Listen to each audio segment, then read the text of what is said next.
and welcome back to Mixed Media Live. We're here on another Monday, 9:30 p.m. Eastern Time for our weekly live show. And this live show, we talk about anything art-related pretty much, specifically in our particular fields of interest, whether it be film, gaming, music, whatever. And we talk about it with passion and hopefully interesting stuff as well. So that's who we are, and we're here every Monday at 9:30 p.m. Eastern. So without further ado, we'll introduce ourselves. So my name is Irving Nestor. I'm a filmmaker and media entrepreneur. Hi, my name is Ben Costello. I'm a flute player and a media composer. And I'm Nathan Nestor. I'm a 3D modeler and game developer. Sweet. And I already explained what the show is. But a quick shout out to two awesome people, Rob Sharma and 909 Crime, for supporting us for $5 a month at mixedmedia.locals.com. At the bottom right of your screen right there, if you're watching on video, if you're watching on YouTube, Rumble, or Twitch, there's a link to mixedmediapodcast.com. It links to practically anything that you need, including our locals link. That's all the housekeeping I have for today. So how are you guys' weeks going? It's going all right. That's all. Yeah, not too bad. Doing a little bit better with my hand paint. I don't know if you can see that. There you go. Sort of kind of get it on the screen there. Nice hand brace. I talked to a specialist in this kind of stuff, and is doing better. That's good. Yeah. Nothing like permanent, right, or anything like that. No, just tendinitis, and I need to rest and recover from, and then look at my reconsider my right hand position on my flute. Gotcha. For me, let's see. Today I just came from a shooting around the area, shooting the fall, like I mentioned a few times. This weekend I also went to an orchard to also do some shooting, and that kind of inspired the episode for today that I'll be doing, which is on my Blackmagic Pocket Cinema camera, which I've had for a while now. Realized that it's actually, like, in the grand scheme of cameras, it has gotten old, even though it's only 4 years old. But for cameras, that's like, now you're like, midlife crisis camera. So, because the tech moves so fast. But I wanted to give a review of that camera because I love the heck out of it. And other than that, not terribly much. Working on rebuilding client base over here, which looks pretty promising.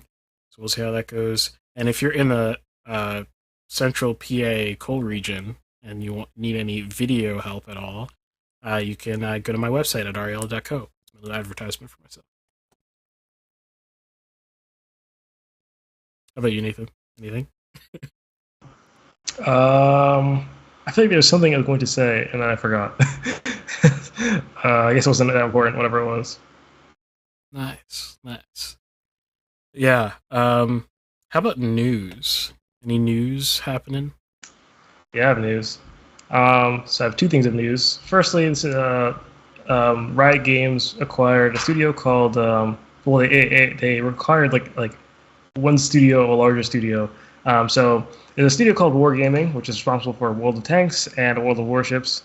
They have many different studios dotted around the world, and Riot Games acquired Wargaming Sydney. I don't know why. I don't really know what this Well, I can speculate why, but I don't know. I assume none of the Wargaming IP goes to Riot Games with this acquisition. It's very strange that a company would sell off a studio named after like the main thing. I don't know. It's kind of strange. Because Wargaming still exists. I don't know if Wargaming Sydney will still be called Wargaming Sydney or be called something else, because I assume they don't have like the right to use the name Wargaming anymore, I guess. I'm not entirely sure. Aside from that, so Bayonetta 3 is going to be released in I think 2 weeks or something around that. But there's some controversy surrounding that. So on Twitter, the original voice actress for Bayonetta, complained about how she was only offered $4,000 to voice the main character. She's not a voice. Yes, $4,000 total. She did not take the deal, so she's not voicing. Only 2 weeks left, so it's not like she can like do it really quick. She's not voicing Bayonetta for the game. She was replaced by I should say the voice actress's name is something Hale, I think. I can't actually remember. Wait, so what happened to them that they offered only $4,000? Are they like bankrupt? I doubt it, because the studio behind it is Platinum Games, which has made quite a few, notably, popular titles. I think Bayonetta itself. Let's see. This actress's name is Jennifer Hale, and she was replaced by Helena Taylor. I don't know what they offered her. I believe she said she's under NDA, so she can't actually say what they paid her. Of course, they're going to put her under NDA after the fiasco with the other one.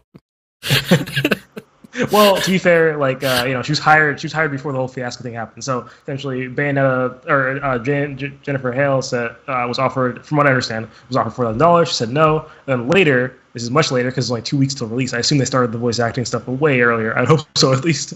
Then this comes out. So I don't know if they anticipated this happening. Okay. I don't know. Maybe they did. I don't know. But yeah. So. Right. So let's see. Bayonetta. Bayonetta sold over 3 million units in the whole franchise. So the other 2 games. So no small game. Yeah. For reference, if you're wondering, if you compare franchises of similar scales, and you look at the pay of the main character actors or actresses, you might expect that at minimum they're being paid hundreds per day. But more like 1,000 or over per day to voice act. Now, what a day looks like, it depends. In fact, days can be apparently as short as 5 hours in some places, can be the standard depending on the country. And because a lot of this stuff is unionized, so the union will have rules about, this is like a normal standard work day. But yeah, that's pretty much it. So Jennifer is asking people to boycott the game. So I don't know how much that'll do, but yeah, it's probably pretty damaging to the reputation of Platinum Games. One of the creators, Hideki Kamiya, I don't know if I pronounced that correctly. He is a very interesting person, known for his interesting tweets, where he doesn't seem to be the most polite person, as far as I can tell. That being said, English is not his first language, so I don't know. I mean, I can give the benefit of the doubt and say, maybe he doesn't realize how rude he's coming across in English. But I don't know. He blocks a lot of people too, so I don't know. Unclear. But his Twitter has been going crazy with many posts per day. Just today alone has been many posts. And he's gone to blocking people quite frequently. I don't know his reasonings. I don't know if it's people who disagree with it or whatever it is. But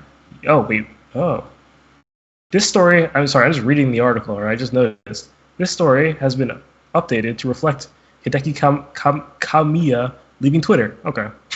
That was yesterday, apparently. So, well, I guess there's not much more to that, but that's it. Nice. Okay. Me, so this is apparently deleted his Twitter account. Sorry, just to clarify. Okay. Yeah, I haven't noticed anything, and then just browsing through some random stuff to see if anything caught my attention. I saw this really funny title, or I didn't read the article at all. I just think this is funny to share. The Batman's Riddler actor details expansive spoiler protections on set. Since when did Paul Dano get regulated to the Batman's Riddler actor? Come on, Paul Dano's a legend. What the heck did you do to him in the title? Just replace his name with the Batman's Riddler actor. Well, I guess he's kind of fallen off, I guess, in terms of popularity, just sufficiently that people don't know who he is. But I just thought that was really funny. A really funny thing. Paul Dano, shout out to you. You are a fantastic actor. You did a great job as Riddler. And everything that you're in, frankly. But anything else is just kind of slow. What is it, October? Yeah, this is Halloween horror fest, stuff. A lot of cheap movies. Some of them end up being very well regarded. This is a kind of breakout season for some people because horror is kind of like a breakout genre because it's so cheap to create, and if you can be really innovative with it, then you can advance yourself that way.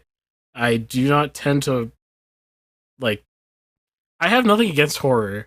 I just don't tend to get excited to get out of my seat to go somewhere to watch some horror movies. And I should do a horror study of some of the classics one day, but I haven't done that. So yeah, not really a fun season for me, particularly. I did end up watching Werewolf by Night. I talked about last week. I mean, for a Marvel production, it's not bad. For a short Marvel production, yeah, it's fine. Interesting to see what Giacchino, if that's if he keeps going with directing. Maybe I'll leave some more thoughts on that on our Discord. Yeah, I guess that's, but like you said, that's the kind of stuff that's coming out now for Halloween. Yeah, I really didn't notice anything that interesting in music news this week, so yeah. Yep, Halloween season for sure. Are there Halloween games? Does this happen in gaming, Nathan? Yeah, there are certain studios that will release. Okay, so there are a lot of games. It's very common for games like Halloween updates, right? Where some live service game gets a Halloween reskin temporarily or something like that, and then it just goes away once the Halloween season ends. Halloween games, I feel like. Why do I feel like Friday the 13th was released around Halloween? That might have been a thing.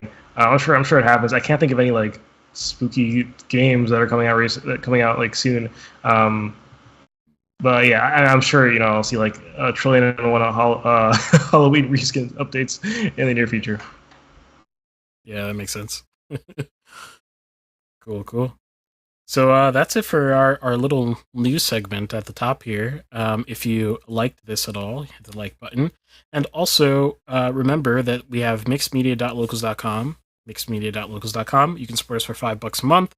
And on there are a whole bunch of perks that you can see. I always forget I can pull this up. I should just pull it up. Here it is. Here are the perks. Cover our faces because this is way more important. You get access to the live whiteboard, and I'll prove it to you that it's live right now. Live. Mixed Media Live. There we go. It's a live whiteboard. This is not just for me to draw on. This is for our patrons to draw on as well. So if you want to go to mixedmedia.locals.com, you can gain access to that, as well as a whole bunch of other stuff, and probably other stuff to come. We'll see. But shout out to 909 Crime and Rob Sharma again for supporting us on there. And now we will proceed to our first segment of the night, I guess. Yeah. I should ask Ben. Do you want to go first? Yeah, that's fine. Oh wait, I thought I was going first. Yes. Yes, we are doing arguing with Reddit first today. I forgot about that because Nathan has to leave. So let's cue that up, and here we go. Mixed Media Gaming. Welcome to Mixed Media Gaming. This is the arguing with Reddit segment, where I look at some hot takes or interesting questions on Reddit through various subreddits like r/gaming, and I respond to them, give my take on them, and yeah, that's pretty much it. It'll be 3 hot takes, one of which I've seen before, I picked myself, and 2 of which my co-hosts have picked and I haven't seen before, except sometimes I accidentally see the title, which I did of one of them this time. But I tried hard not to really think about it too much. So yeah, you get my almost raw live reaction to it. So yeah, with that, let's get into it. Sweet. All right, so this one will be from me. Now, I didn't actually read the article, but I don't know anything about this at all. But I thought it would be interesting. So let's see if I can. Oops. Oh no, fumble. Let's get it up the right way. Okay, yeah, so this one's from me, and it says Sega has announced its first blockchain game, and if we click on the link here, click on link. Oh wow, it's not going to be well sized. Maybe I'll make it full screen for a moment. There we go. Sega has announced its first blockchain game, and then if we scroll through the link, let's see. There's basically like some sort of deal with some company who does like distributed apps, basically. And you might want to click through the link yourself, Nathan, and figure out what the heck is going on. Okay, yeah. Sega has announced a partnership that will see the development of the first blockchain game using its IP. What IP is that? I'm very curious because Sega doesn't really make Sega hasn't made new IP in a very, very, very long time. So I assume it's not going to be a new IP. Deal with a Japanese blockchain company, Double Jump. Sega's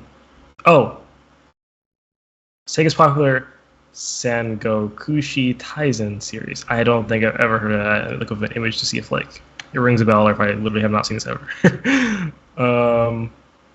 No, I don't think I've ever seen this before.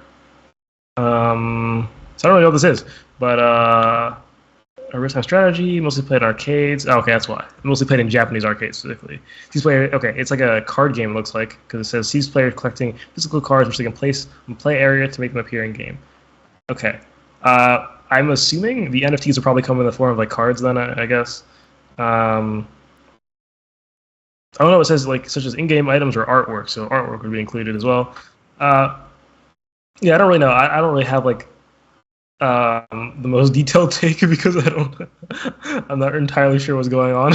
Is it a good idea or not? Go. What is a good idea? I mean, with my very limited information of I have basically no information on the implementation or or then the technology is being used that it can be both good or bad for some series I've never heard of for a Japanese arcade game. I mean, I can see it being useful for like cards because you know what actually comes. Oh, go ahead. Sorry. I was saying with cards, like you have physical cards. Each card, even if you have a card of like I don't know, like cards in this game, like Yu-Gi-Oh cards. You have like 2 pot of greeds, right? In Yu-Gi-Oh, like the same card, the same like they do the same thing, but not the same card. You know what I'm saying? They're not one card. Even though they are like designed to be the same, right? Physically, they're 2 separate objects. You don't really get this sort of thing, I guess, when you have like non-NFT type digital cards in card games, I guess. Well, I guess technically, in order to have a unique identifier for a card, you don't need to use the blockchain. But I guess that make it more secure to use the blockchain. So with NFTs, if there are cards, then I guess you'd be able to have the same sort of this is like the first ever pot of greed ever like created or something like that for the blockchain or whatever the equivalent are in this game. I don't really know how useful that is. I don't know how much people really care about that kind of stuff. I mean, we're gonna say before though, Irving. Oh no, just like a few. I think a few things came to mind. Because it's an arcade game, it actually might be I don't know if it's the most useful. It's probably somewhat of a gimmick anyway. But the one of the interesting things is at arcades you don't have accounts anymore because you can't sign in to anything. At least maybe I'm wrong. Maybe like modern arcades are different. I have no idea. But it's not like you can log into your arcade machine and then like get into your account. Whereas with the blockchain implementation, it's interesting because now everything is tied to your wallet, so everything is tied to you. So I guess win stats, record stats, all that kind of stuff. You don't need to have accounts anymore. You can just use your cards, and then it should auto link up everything to your unique wallet, which is interesting. And the second thing that came to mind is that, and this is something that I've thought about for other reasons that I cannot disclose, tying NFTs to a physical card game allows you to essentially do a whole bunch of stuff, namely update the game of a physical game. So, which is interesting. So you can Which might anger people, by the way, because something about like physical cards is that okay, you release like a broken card, it will never be retracted, and you might have in like Yu-Gi-Oh, you get forbidden cards where you're not supposed to play with them because they're found to be kind of broken, but you still at least can have it. You know what I'm saying? It's not like it's not like it gets like magically like erased from your like wallet, right, or your deck. I mean, so I can see some issues with that. Although, oh no, I guess it doesn't make sense. Yeah, I mean, yeah.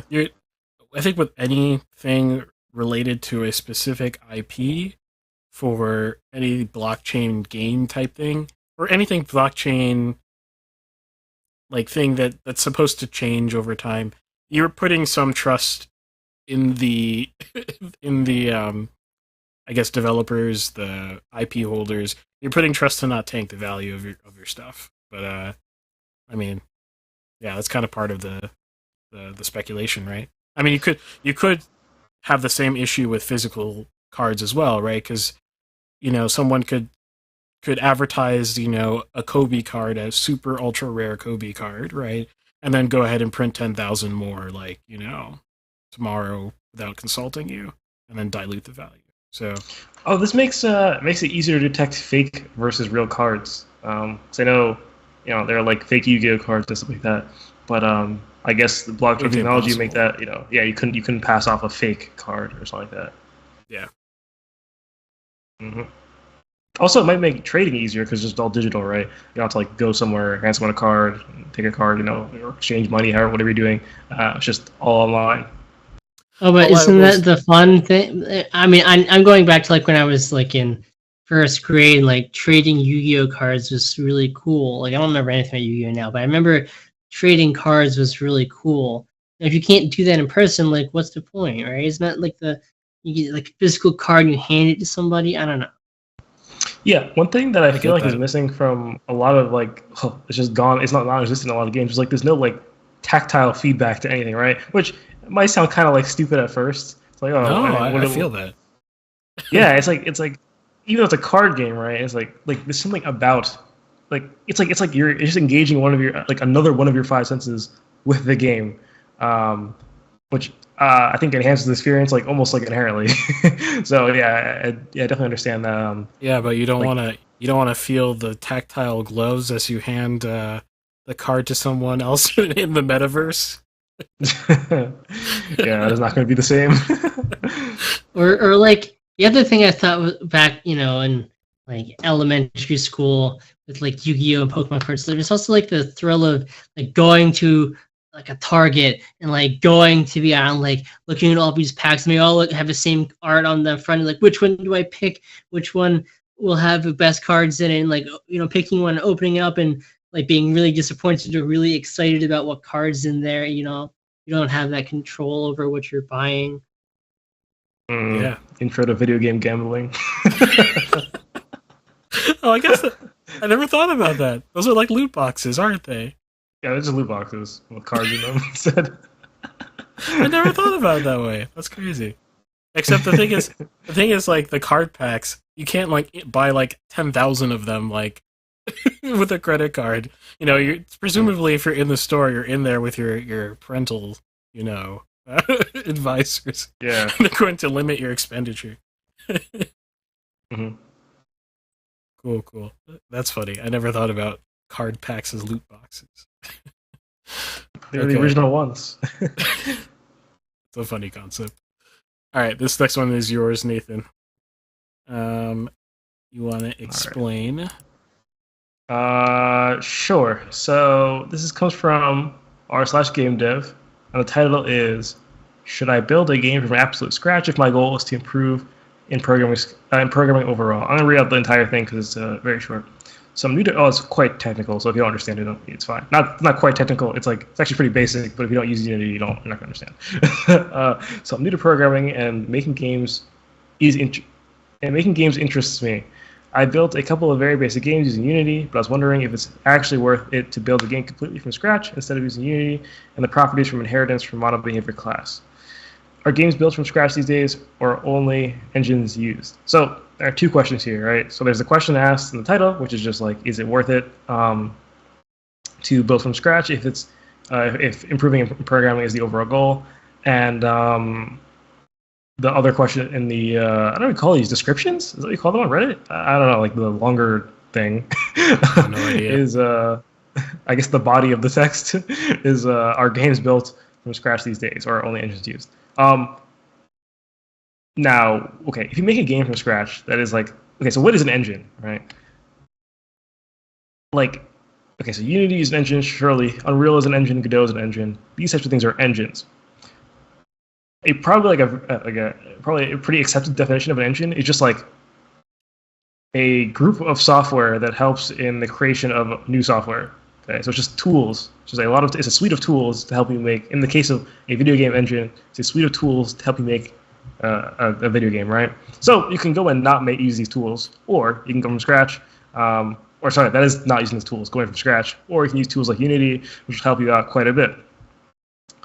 Now, what are people doing nowadays? People are doing both. Now, for large-scale concepts, they are not doing these things from scratch generally. Now, you might say like, oh, what about like I don't know, like Teardown? I don't think Teardown used like any engine existing before. Well, you could argue that the Teardown devs created their own engine in order to create the game. Like doing things like creating an engine or any sort of like tools to help yourself, it seems like a very long and horrible road to go down.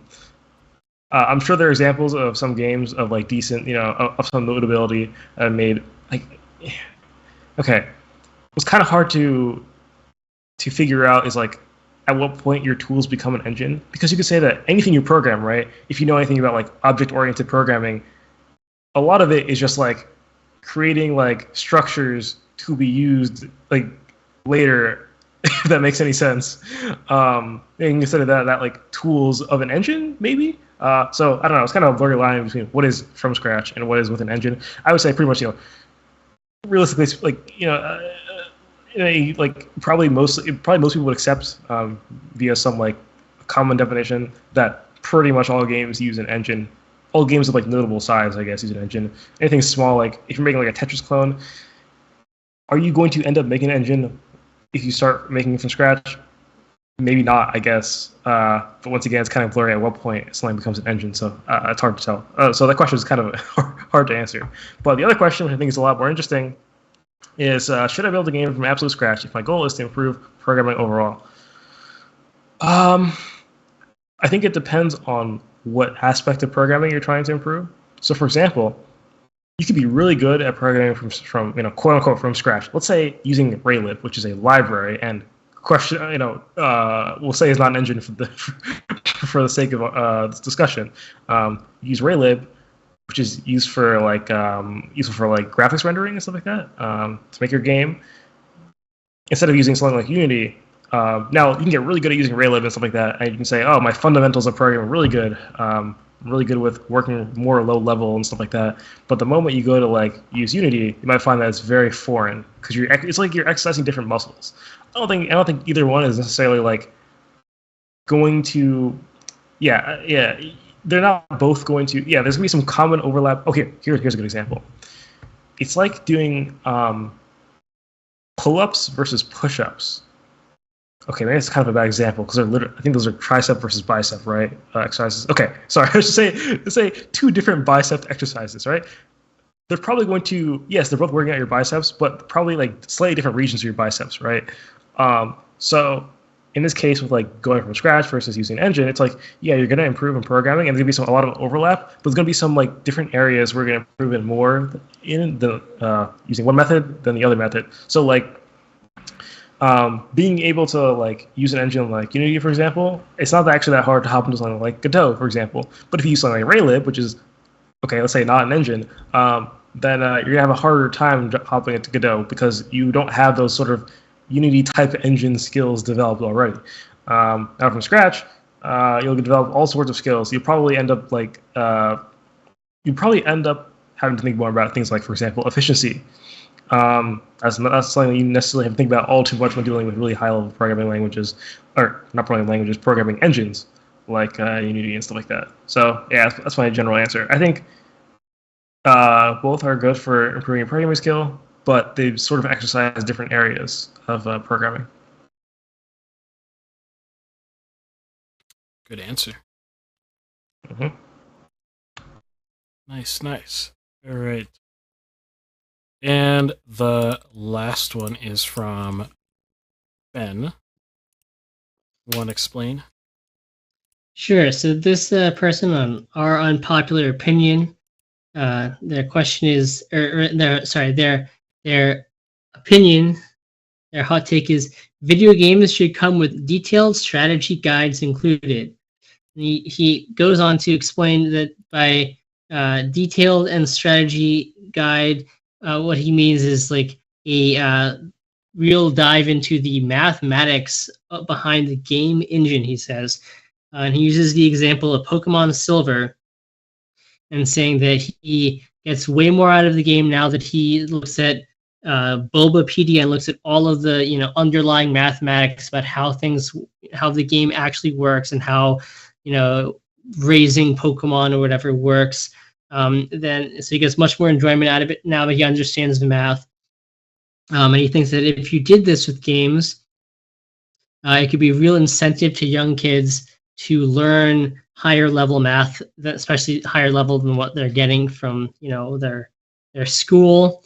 And maybe it'll inspire them, like, well, in order to understand and beat these older kids, I have to teach myself a little bit about algebra or something, even though I'm in 4th grade or whatever, and that's how I can compete with them. And I think doing this will not only will help inspire a younger generation to be interested in STEM careers, as well as get more out of their video games.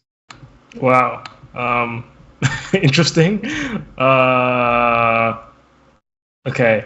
So at first I thought this was okay, somewhat reasonable take. I understand playing things like Hearts of Iron, so kind of want to know the underlying what's going on here. Very complicated, which is known what's going on there, but not really made really apparent from within the video game. But you can really find it if you just look it up and find the math and all the logic behind how battles in that game work and stuff like that. But now, do I want to know? No. I know the information is out there, but I do not actively seek how battles work in Hearts of Iron. I know the very general idea of how it works, but I think where I got more lost was thinking about the idea of Pokemon specifically. Because I play a little bit of Pokemon, and from what I understand, Pokemon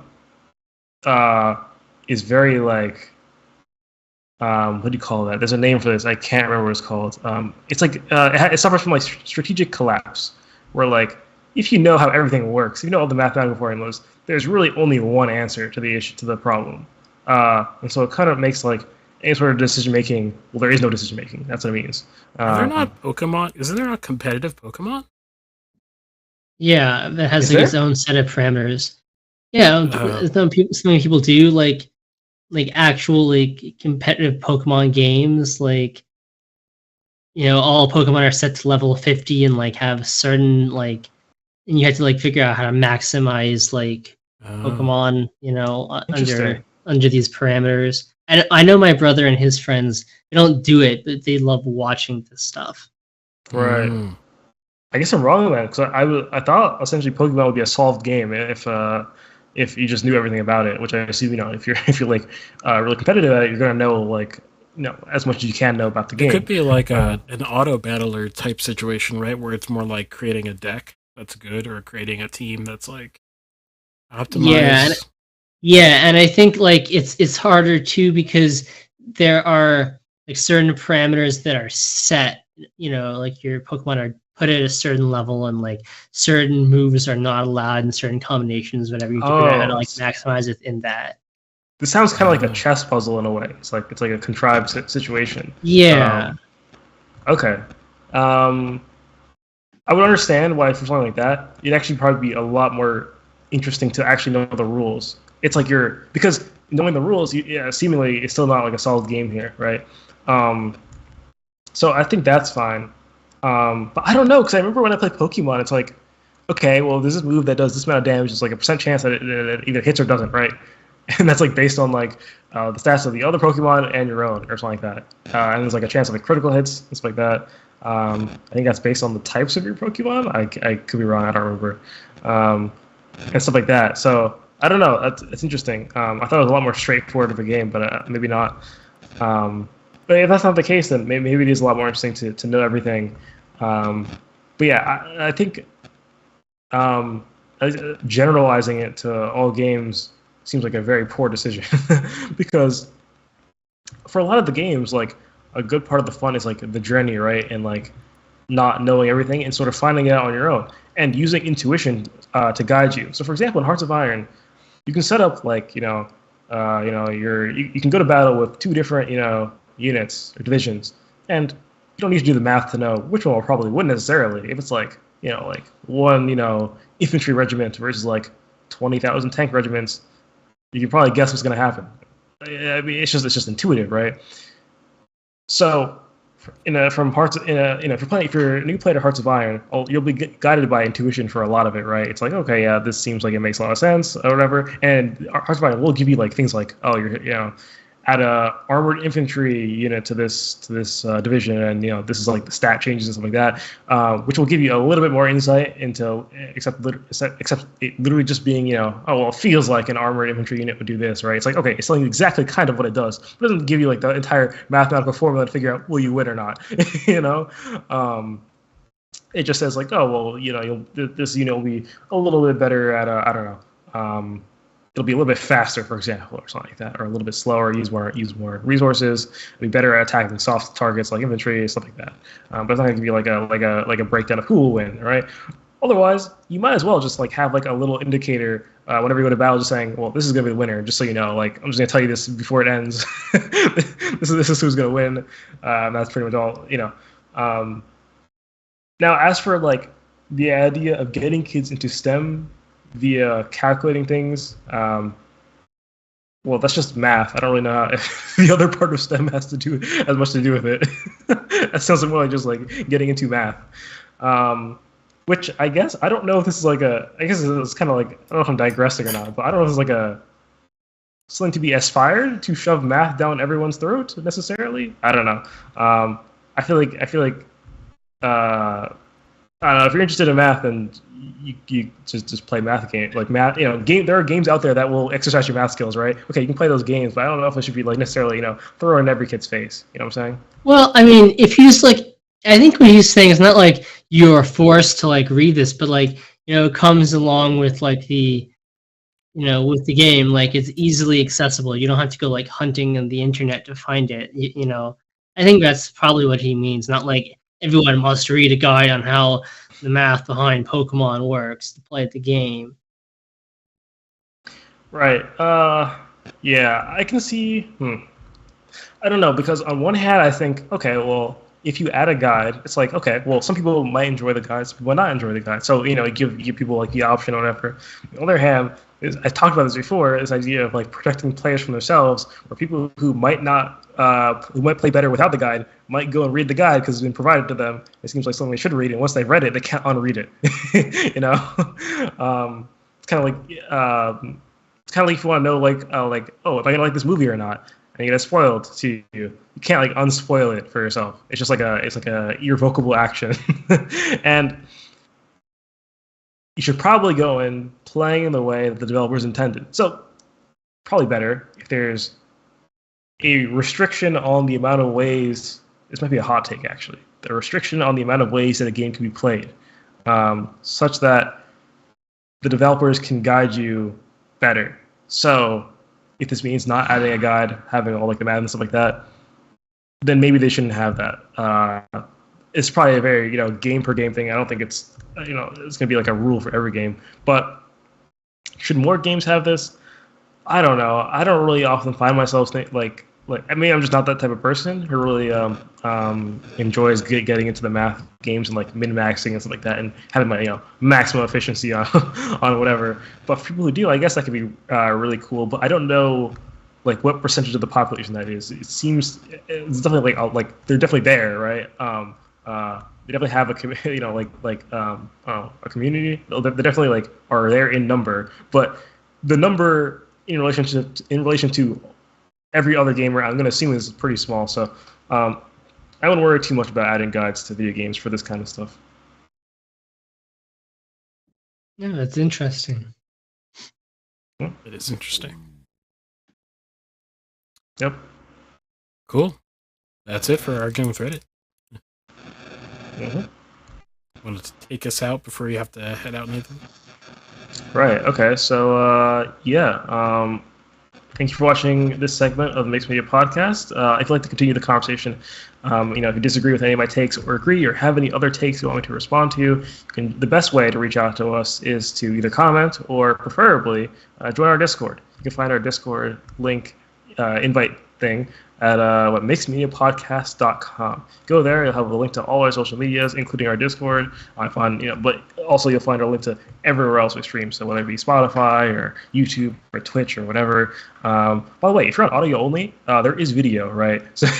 So you could go to something like Twitch or YouTube and you'll find our video. But if you prefer audio only for maybe data saving purposes or whatever that is, make sure you check out things like Spotify or is Rumble audio only for podcast stuff? No, they have a car mode that turns off the video.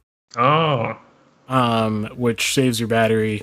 And I'm not sure if it actually still streams the video to your phone technically or not. I have not looked at data rate or anything like that. Right. But it might save you some data as well. Right. Well, we're available on pretty much every platform in existence. So if you have a preferred platform and you're not on it right now, go to mixedmediapodcast.com. Look for it. Join our Discord. And so with that, thanks for watching, and I'll see you guys next time. Sweet. You gonna head out now? Yeah. I have homework. Due to mistake. All right. Well, yeah. Fun talk. I guess I'll see you guys next time. All right. Yep. See you later. Bye. Bye-bye. All right. Oh no, I think Nathan's gonna be frozen. Let me take him off. Let me mercy him real quick. Layers. And then we gotta take him. There we go. Absent. That's correct. All right. Now it's just us two. Now, Ben, do you want to go first? I can go first. Doesn't really matter, actually. Well, you have Mr. Disney-fied Wagner up there, so I can go next. Okay. All right. And here we go. Mixed Media Music. All right. Welcome to Mixed Media Music, the segment of Mixed Media Podcast, where I, along with some help from my co-host, talk about things related to music with a focus on film, media music in general, and on classical music, but branching out to other things as well. And so before we get started, my name is Ben Costello. I'm a Los Angeles-based flute player and media composer. And I'm Irving. I'm a filmmaker and media entrepreneur. I own a company called Ariella.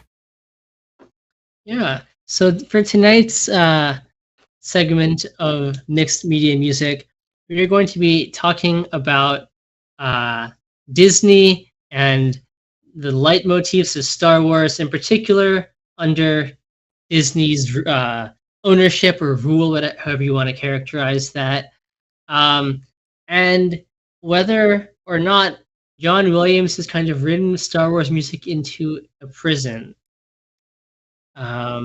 Interesting. Yeah. Yeah. So if you are watching live or watching this, you can see down in the corner there, and I guess this will also be the episode artwork if you're streaming this audio only. Mm-hmm. We've got our artwork for this week. And this one is pretty easy to guess what went into our AI text to image generator. This is we got Richard Wagner dressed up kind of in a good Disney outfit with the Magic Kingdom behind him. So this one was pretty on the nose. I mean, I'm not sure the exact prompt. The exact thing was you said it's Rickard? Is that how you Ricard? Yeah. Ricard. Okay. Richard Wagner at Disney World. That was what. That's what got me. Hey, this is a pretty effective one. Yeah. Did a good job here. Mm-hmm. Although the kind of like a top spire of the Magic Kingdom looks a little bit like it's disconnected Yeah. from. It's a style choice by the AI. Yeah. So a good thing we have a picture of Mr. Wagner up there. This is going to kind of be related to an episode that, gosh, at this point, is it like probably like a year and a half old? I don't know. One of our earlier episodes, where I think Nathan was also missing from that one, where I talked a lot about themes in general. Like, what is a theme, right? Mm. And I got into Wagner, and Wagner is not the first person to come up with the idea of a leitmotif, although he's probably the first person to apply that term to it. And he's really the guy who is, when you think of a leitmotif, you think of Wagner. So I'll just touch on that. So in Wagner, in particular, in his massive 17-ish hour 4-opera long Ring cycle, he has a bunch of probably about 100, give or take, little themes or leitmotifs, which means leading motif, leading short little melodic fragment was to lead you into understanding the story. So you have one for the sword, right? And whenever the sword shows up, well, the sword on stage I had no in idea the that's opera. what that meant. Oh yeah. So when the sword comes out, oh sorry, I need to plug my laptop in here. Running out of power. Yeah, so when the sword comes out, we hear the sword music, and someone says something about the bird. Bird music comes in, and and it gets transformed throughout the opera, right? As different characters change, intervals get changed, instrumentation gets changed. I talk a lot about this in gosh, it's one of our really early episodes. I think I'm talking about the main idea is talking about the themes of Little Mermaid. So if you look at mixed media like Little Mermaid, you'll probably be able to find it. I go in a lot more depth into Wagner. But so film music has kind of long been enamored with this as a storytelling device. Less so in the modern age where we're less melodic, but especially in the early years of film music in the Hollywood film industry, like composers like Korngold, right, and Steiner. This is a really big part of what they do. In part because a lot of these people, as I've talked about in other episodes as well, they're a lot of the first generation of Hollywood composers are from Germany, and they're very much brought up, raised on Wagner. So that's what they brought to Hollywood. Now, John Williams certainly does this, and we all know his big themes, in particular from Star Wars, right? We all know Darth Vader's theme, or the Imperial March. We know the main theme, which initially Luke's theme, but now it's just the Star Wars theme. We know the Force theme. There are other ones that if you're not even kind of a little bit about Star Wars, you probably know. Those are the big things, and there are many other themes. I think I talked about this probably in other episodes as well. I think this is a name. Oh gosh, I can't think of what the guy's name is, but the musicologist who's cataloged all the leitmotifs of Star Wars and all their appearances, just as people have done with Wagner. You can go find this. Just search this online, look up like leitmotifs of Star Wars. You'll find this massive 150-page document online people put out. If you're really interested in this stuff. Now, that's all well and good, but I'm kind of thinking about this. If you don't know, I follow Star Wars very closely. I'm a huge Star Wars fan, and I also, I spent some time interacting with the Star Wars community online, right, in YouTube and on Discord. I find that really enjoyable. Lots of different opinions out there, but one topic that has come up a lot recently, in particular, right now we're in the middle of new series Andor, which is really good. Probably the best Star Wars to happen, at least since the prequel trilogy, if not maybe the original trilogy back in the 70s and 80s. Really great stuff. I highly recommend watching it, even if you're not a huge fan of Star Wars. You really don't need to be. So my plug. Andor is good. I talked about this, I think, last week maybe, where part of it is that Disney has decided that they're not going to they can't rest on their laurels here. One, because Star Wars has kind of been tanking for them, and two, because Andor. I mean, Irving, do you know who Cassian Andor is? No. Okay, right. This is not Obi-Wan Kenobi, where you just have to put up the title Obi-Wan Kenobi, Yeah. and everyone will watch it, even if it's terribly done. Cassian Andor, he's one of the main characters in Rogue One. Oh, I wasn't expecting it to be from that time period. Yeah, right. No, that's when this was originally announced. Everyone was like, "What? Who cares about Cassian Andor? Like, give us like a real character." So, and it's taken them a long time to do it, but it is really good. The first 6 episodes so far have been really fantastic, I think. Maybe not so much on the musical level, but okay. But the production value of this is so much higher than the Book of Boba Fett and Kenobi, which are trash, and really, much higher than the Mandalorian, which is pretty good. It looks fantastic. It is very well acted, very well written, really nice cinematography. Very different in tone than most Star Wars on the screen has been. Some EU novels kind of are, like them, but really good. So you can tell they put a lot of money into this because they knew that it had to be good if people are going to watch it. Unlike Kenobi and Boba Fett. Right. But something that has been coming up a lot in the Star Wars community is the topic of fan service.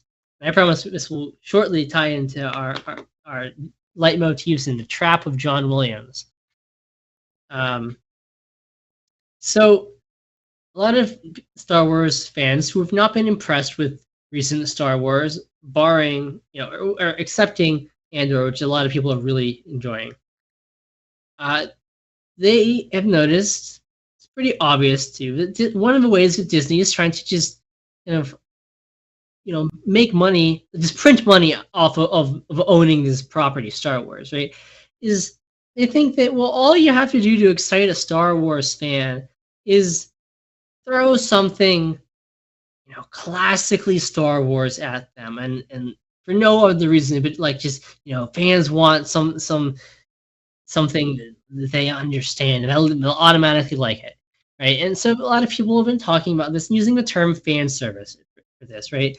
Where, well, we'll just randomly, there's no good reason for us to do, but we'll just throw this character who has no business being in this scene and has no business, in a massive galaxy, that why they happen to be in the same, store buying milk.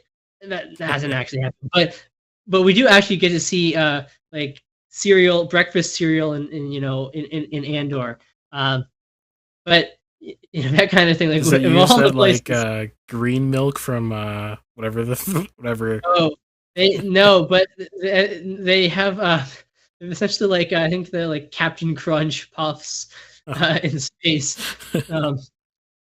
Disney actually came out with, like, you can make the name. Oh, what's the name of the character? His name is. But you could get, like, you can make. They give you the recipe to, like, make his, like, cereal bars or whatever. Yes. But that's what they've been doing. Like, well, here, this character is going to show up for no good reason other than, oh, well, make the fans really excited to see this character show up, that kind of thing. Right. And it doesn't work really. It's kind of boring. Occasionally a reference to something here or there, or something kind of like hidden but not important. That's fine, but to like shove it in the audience's face, it seems like Disney kind of thinks that that's what we want, Star Wars fans, and it doesn't excite people. That's not. It's and I think this is partially why Disney Star Wars is largely failing. Um, so I've been hearing a lot about this from people I talk to and just reading things online with Star Wars community, and I started asking myself, is there an equivalent musically? I think if anything, we have the opposite situation. We're gonna turn back to our friend Wagner and to leitmotifs. So if we look at the motifs or leitmotifs, whatever you want to call them, or themes of the original trilogy, um, so there are obviously there are a lot of them, and they're used kind of in a Wagnerian way. When certain characters or certain ideas are mentioned, they'll often show up, and they do change throughout. Um, you know, th- they're not. Sometimes they're kind of just a token, right? Like the Empire Strikes Back, like where we first get Vader's theme. There's also another theme for the Empire that's used in the first film. It doesn't get reused later in the original trilogy, although we'll talk about Kevin Kiner um, and John Powell in a second, but who do use that theme. But in the Empire Strikes Back, we do see we're kind of hammered with Darth Vader's theme or the Imperial March, right? A lot of times, like we'll see Darth Vader's ship, and we get the music for that, and it's pretty clear that's Darth Vader's ship. So that's not terribly subtle, and it's kind of a token, because it doesn't change a lot. There we could really dive into like how these motifs do change though throughout the original trilogy, and the big ones do change, and they come up in kind of surprising places. You can just look at like the last scene where Vader is about to die, and he asks Luke to take off his helmet so he can see him with his own eyes, and we get Vader's theme played just in the harp, that kind of thing. Very subtle. It's not you have to kind of be listening for it. There's subtle transformations like that. And the big thing about the original show is the big themes. Those are the themes even if you're not a Star Wars music fan or a Star Wars fan. The Imperial March, the Force theme, right? See, these things, they're kind of cultural units outside of Star Wars in a way. Now, when we look at the prequel trilogy, episodes 1, 2, and 3 from 1999, 2005, that era, we could say that certain things change in the John Williams' approach. And we might say that maybe the underscore, like the music for just like general, background music for scenes, right? Maybe it's better or more subtle, or more atmospheric. Maybe you could disagree or about that or not. And you might say that the strength of the music in the prequel trilogy is in its set pieces, really big. That's what we know from the prequel trilogy, right? We know Duel of the Fates and Battle of Heroes and Across the Stars, like the love theme. Like those are the big elements, musical like elements, units, whatever, musical things, right? Lack of a better term, from the prequel trilogy. Maybe if you're a Star Wars music fan, some of the other themes. You might know Anakin's theme and how it kind of subtly changes into Vader's theme. Even when we're looking at like 10-year-old boy Anakin has hints of Darth Vader's theme in there. There are a couple of other themes I think I've talked about, like the very, very subtle and hidden theme for Anakin's mother. General Grievous has like a very rhythmic theme, things like that. But nobody knows those. Anakin's theme probably the most popular of them, but really people don't know these themes, and they don't tend to change as much throughout the the trilogy of films. And of course, what we get is a decent number of callbacks to the big themes from the original trilogy. And these are used in a kind of more of a token way. They don't really change either. And they're just used where you might expect them. Oh, Yoda's on screen, right? Yoda's theme. Oh, we're talking about the Force in a kind of climactic moment. Force theme. Things like that. Or just something generally heroic, like the main Star Wars theme. Now, I don't think any of these necessarily like hitting you over the head in a fan servicey way, though. They show where they're expected to, but they're not showing up every 5 seconds. The musical texture is dominated by many other things in the prequel trilogy, and that kind of just allows the musical world to expand, and yet we still have things that tie us into our idea of Star Wars. If you've watched the prequel trilogy first, or if you're watching them in the order that the films came out. Sorry, not the prequels. If you watch the original trilogy first, right? You're watching the order in which the films came out. And again, like the main things that stand out are these big action set pieces, right? Like Duel of the Fates, Battle of the Heroes, and the love theme's not really a set piece, but that's one of these themes that kind of keeps coming. It's that's probably the biggest theme, proper to the prequel trilogy, but it doesn't really change. It's just kind of there whenever Anakin's feeling romantically inclined towards Padme, or romantically tortured in some way. Now, when we get to the sequel trilogy, something really changes under Disney. And yes, are there new leitmotifs that act the way that they're supposed to? Yes. Now, does anybody know these things? Well, maybe Rey's theme. Maybe. Are there other ones? I guess there are. I mean, nothing has stood out to me, and granted, the films don't stand out to me at all either.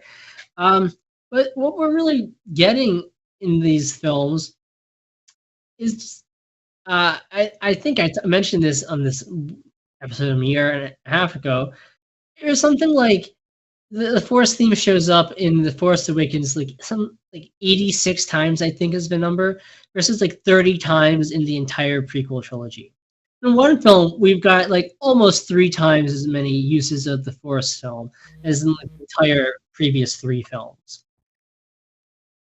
Now, to me, that's kind of our in line with Disney kind of going with this fan service, right?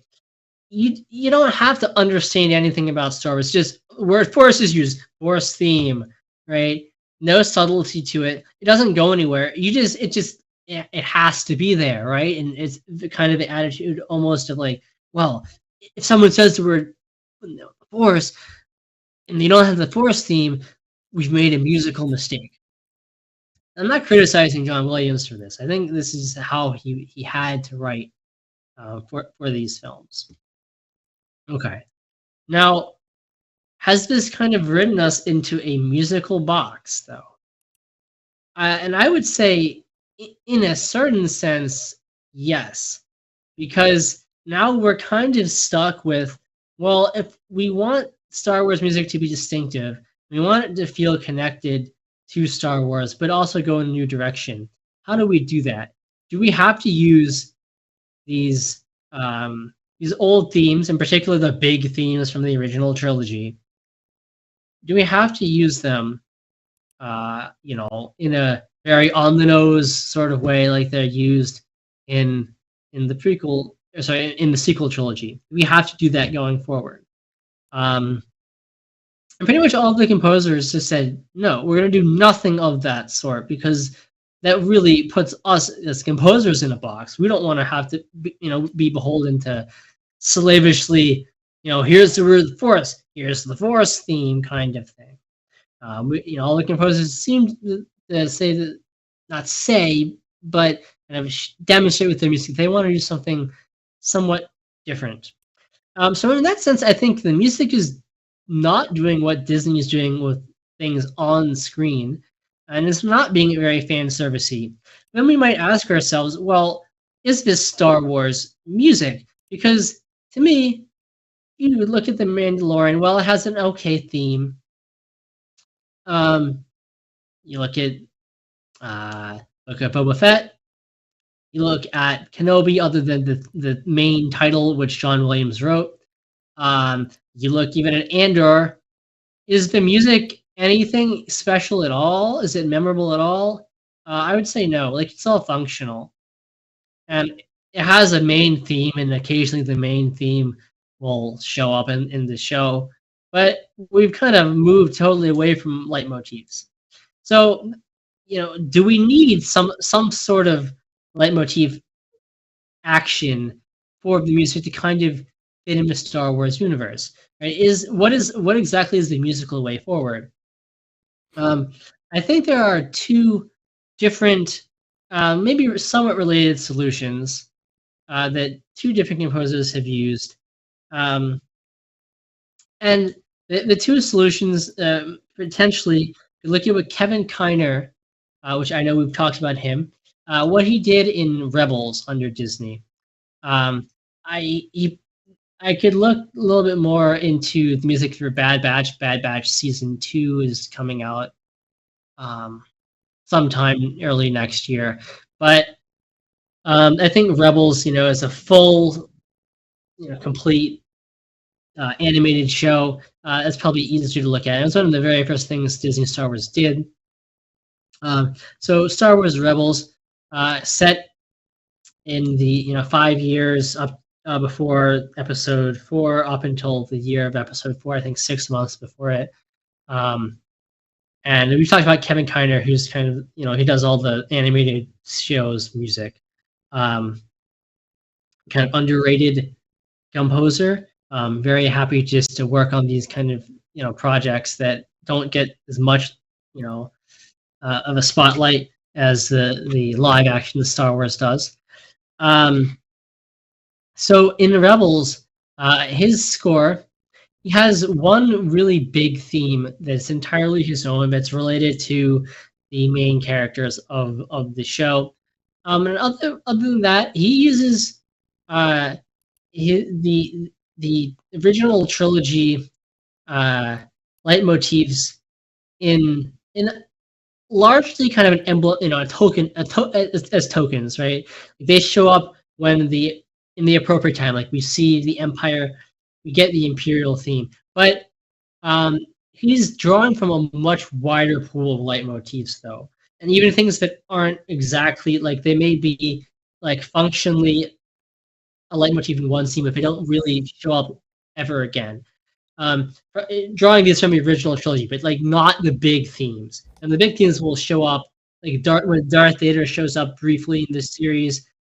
We do hear Darth Vader's theme, but mostly we're getting this tapestry of stuff drawn from these less important, so to speak, leitmotifs from the original trilogy. And I think that's really effective. It's, you kind of have to be a fan of Star Wars music to notice this. Like, yes, every time that Ezra, our main character, is kind of discovering something new about the Force and being a Jedi, you get this theme that we get when Obi-Wan first, meets Luke and tells him what the Force is. This is a really subtle thing. This is not stand out really in the music of Episode 4, and it's not going to stand out to you if you don't know it in Rebels. But if you do know it, I think it enriches what's going on. It's never like blatant, you know, but it's always in a tasteful and appropriate way. So I like that. I think that's one way forward. Um, the other possible model is I think what John Powell did in Solo, where he creates a lot of his own leitmotifs and uses them throughout the film, and I think does that very effectively. And he also draws from leitmotifs, especially the non-big leitmotifs from the original trilogy, kind of like Kiner did. He was creating his own and doing it in kind of John Williams-esque sense, although then they're very much Powell leitmotifs, but also drawing from movies like the original Imperial theme, which most people probably don't know what that is, but it's there in Episode 4. And it shows up like when they run into the Star Destroyer trying to escape from Kessel. I think that's also another option, right? Still drawing from the past, and then also using your own leitmotifs, but making it your own, but like not abandoning that idea of having leitmotifs. I think that really does fit in with what Star Wars musically has always been. I think personally, I would prefer a little bit more of that to what we're getting even in Andor, where music is all fine and it's all functional, but it doesn't feel like it is the musically part of the same broader galaxy.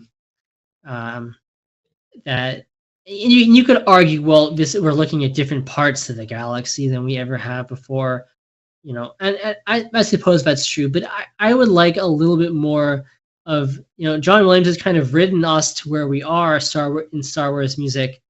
I don't think that we should totally like pretend that doesn't exist. Like that is kind of one of the foundations on which Star Wars has always rested, and I think it kind of needs to also continue to rest on that. So that's my opinion. I don't think that we're totally in this musical prison of, needing fan service. Although you could argue that we're kind of that may be why we're, experiencing lesser music from Star Wars, right? Composers not wanting to be beholden to the model and the themes of John Williams. So I don't know. I think it's an interesting kind of parallel or not, or kind of opposite of what's going on with Disney Star Wars in general. This is something I kind of wanted to think a little bit about. Now, when it comes to John Powell, how do you think he fits into this whole thing? Has he done anything lately with Star Wars or no? Just Solo. Okay, gotcha. Yeah, I mean, like I said, I think that's kind of the model I would like more of going forward, right? Some connections where appropriate to past things. Now, like if you're watching Andor and it's about a bunch of down to earth kind of really gritty rebels taking on the Empire in the early days of the rebellion, or the rebellion exists as an organized thing. Well, yes, even if we use the original, not well known Imperial theme, it might get pretty tiring to hear that every 5 seconds. You don't do that, but I think it could use a few more themes that would help kind of guide us through the show. Kind of the way that Powell did. Something new and occasional glances back at what has been. I think that would make the show just that much better. Makes complete sense. Cool. You want to take us out of your segment? Yeah. Well, so that's all I've got today. If you have thoughts on Star Wars, the leitmotifs of Star Wars, and fan service, and where the franchise is now musically and otherwise, or thoughts on anything, definitely let us know in the comments, or join us on our Discord and leave those thoughts us there, and I'll be happy to respond to you. Make sure you give us a like and subscribe, whatever the equivalent of that is on whatever service you are listening and or watching us. Yeah, you can check out all of our links at mixedmediapodcast.com. And yeah, make sure you shout out to our supporters, Rob, Sharma, and 909 Crime. You can join them on our locals page as well. So yeah, thanks for listening to Mixed Media Music. Sweet. All right. Now we move on to our last segment of the day, which will be a little bit more technical. So here we go. Mixed Media Movies. And welcome back to Mixed Media. If you are listening live, well, hello, we're still here, and I hope you've been enjoying the show so far. And if you're listening in post, this is a different segment, and you can listen to us live, and any of the links in the description. We're on YouTube, Rumble, and Twitch, and also Discord audio only live as well. So there's a plethora of options if you want to join the conversation. You hit us up in the chat. We're definitely responding during the show. If for whatever reason, you want to comment or whatever after the show, we'll always address them during our shows as well. Okay, now into my segment. So, actually, forgot, we should introduce ourselves. I need to get in the habit of doing that.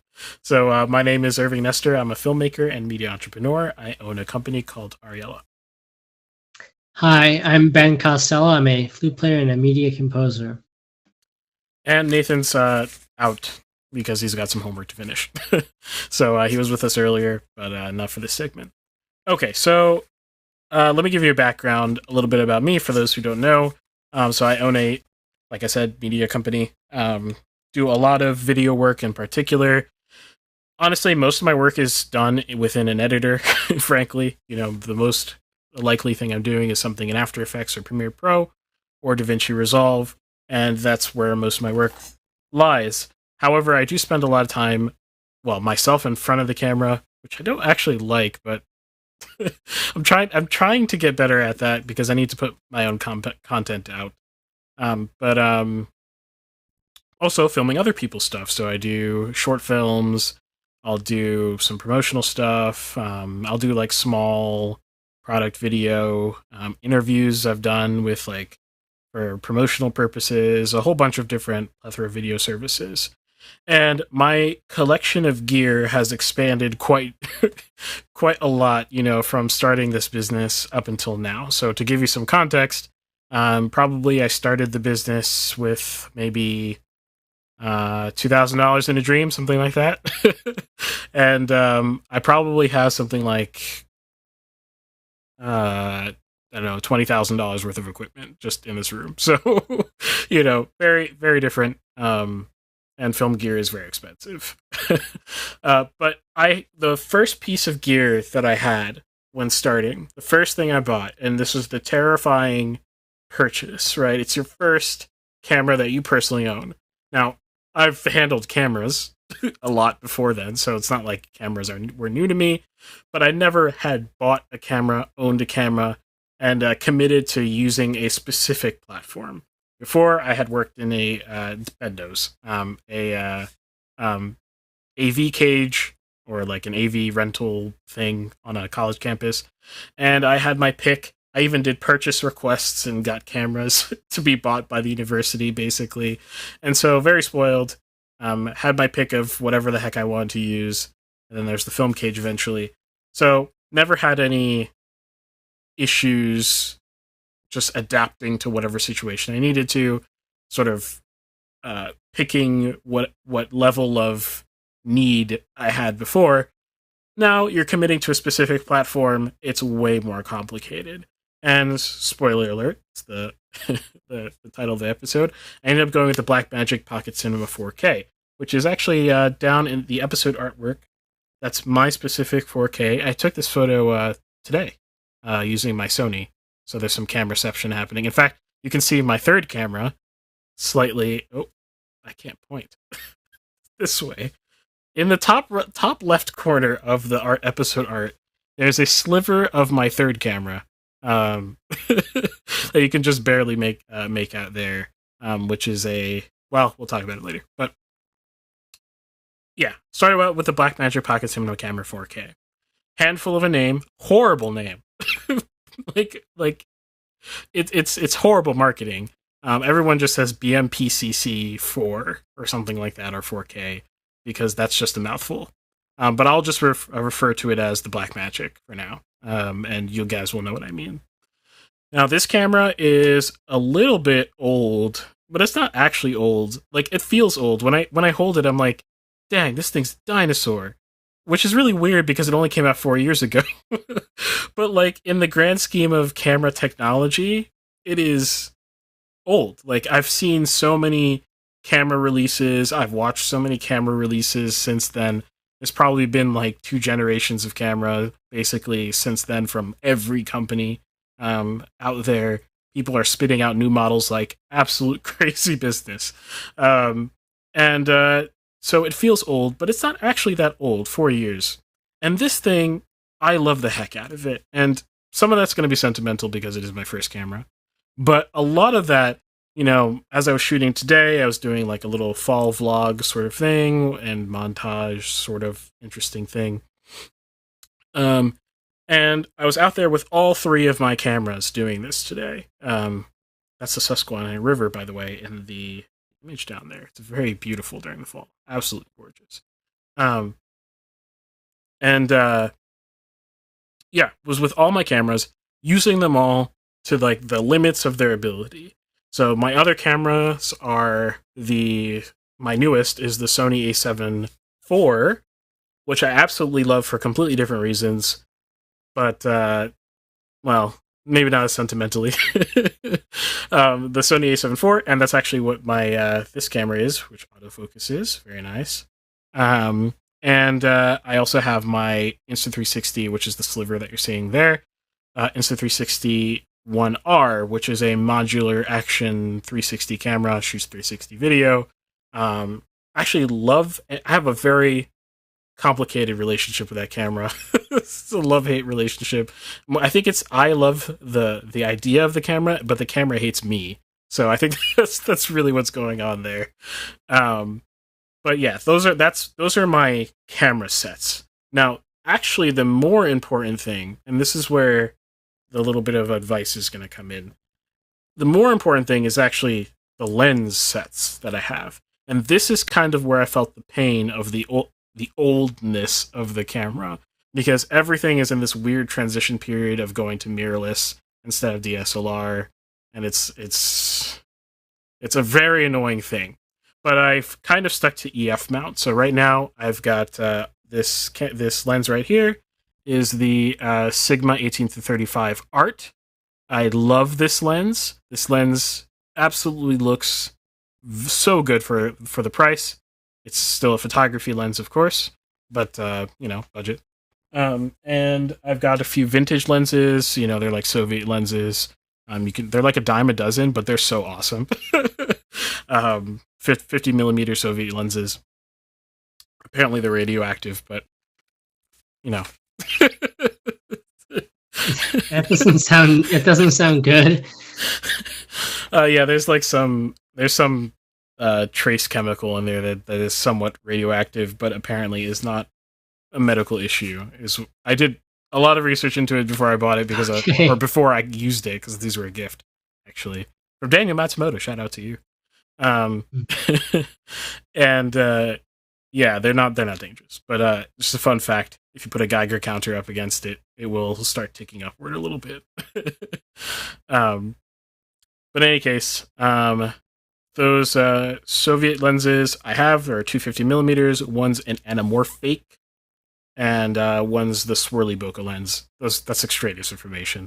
And then I've got a few other random vintage lenses, and that's it. Any other lens I need, for any particular reason, which doesn't happen very often, is typically rented. So, for now at least. I definitely need to expand, but that's a whole story for another day. Now, I'll come back to lens mounts in a moment because we'll get into some of those details. But what do I love so much about this camera? One, I think this is the thing that, is the most important if you're a beginner out there and you are trying to wrap your head around what features matter. There's so many different styles of camera. This is a cinema camera. It is a cinema camera through and through. You cannot use it any other type of way. Well, you can, sorry, but without a lot of support equipment. You obviously I vlog with it, and I do stuff like that. But there's a reason I bought the A7 IV. It's because that is more of that sort of YouTuber style camera. Blackmagic is not going to feel good that way. It's not going to to be easy to use in that way. You can use it that way, but yeah, it's a cinema camera. What is a cinema camera? A cinema camera is something that prioritizes the image over everything else, I would say, at least. So the sensor, to me, needs to be really pretty. If the sensor does not produce really pretty images, then what the heck is it for? At least relative to its price, right? Or something like that, right? We are eliminating features that bring up the price in order to stuff that money back into the sensor. We're also eliminating features that take away control. So in a cinema camera, to me at least, it is imperative that I have maximum control over every pixel in that sensor. So I don't want sensors that have too much processing, too much algorithmic processing to sharpen and blur and all this kind of stuff. This A7 IV, while this image looks very nice, very clean, very sharp, there's actually a ton of processing happening in there, and we'll come back to that. I want it to look as little digital as possible for a digital sensor, right? It's always going to look digital, but I want it to look as filmic as possible, which means I don't want over sharpness. I don't want, horrible color inaccuracies, right? I want skin tones to render decently enough, which is probably the biggest thing for film in specific. And yeah, those are things that I really want. I want enough flexibility in the noise floor and stuff like that, And this camera is that. So if you're looking for something with autofocus or in-body image stabilization or anything else nice, it doesn't have any of those things. And I bought it anyway. And I have no regrets. It makes it a really terrifying purchase because there's only really one way I can use it, but I've used it in so many different ways, and it's forced me to do a whole bunch of things. And so what's the price? The price is $1,295 right now. $1,295. I think I bought it for something around that. I don't know if the price has changed very much, which is kind of weird. It's better to go down. But maybe I don't remember properly. Maybe I bought it for like $1,400. But the price is the biggest draw for this thing. It was one of the biggest things for me because it made the calculations for why I would get a certain camera very different. It made it so that I could put more money into my lens, which is very, very, very important to put more money into your lens. It made it so that I could spend more money on support systems and audio and stuff like that. And that was really important. So at $1,295, very cheap for what it is. To give you a counterbalance, this A7 IV, let's see what it retails out for now. It's probably something ridiculous. Let's see. Typed in the wrong thing. A7 IV. Okay. So the A7 IV retails right now. This is a kit, so it's kind of annoying, but retails for 20. Oh, sorry. With the kit lens, it retails for $2,700. I'm seeing on Amazon right now. So subtract $200 for the kit lens, basically. So much more expensive camera, compared to this. So if you were like, I want to get a full frame camera, it'll look nice and filmic. No, the Blackmagic at $1,295, the image is absolutely immaculate. In fact, you have people shooting, and I know if you pixel peep, you pull apart the technical specs, it holds no candle to RE cameras, it holds no candle to RED cameras. Okay, get off your pedestal real quick and just hear me out real quick. People cut together Blackmagic pocket cinema camera footage with those cameras. They are comfortable enough, not that it's preferred, right? It's not that, they would like to do it that way. Everyone wants to have 2 RED cameras and 2 RE cameras, right? But in whatever circumstance, you have a production, you need an A cam, a B cam. This camera is often used as a B cam to cut together with RED and RE footage. And it's because the image is actually just that good. Not as much dynamic range, but silky, beautiful images. Absolutely embodies that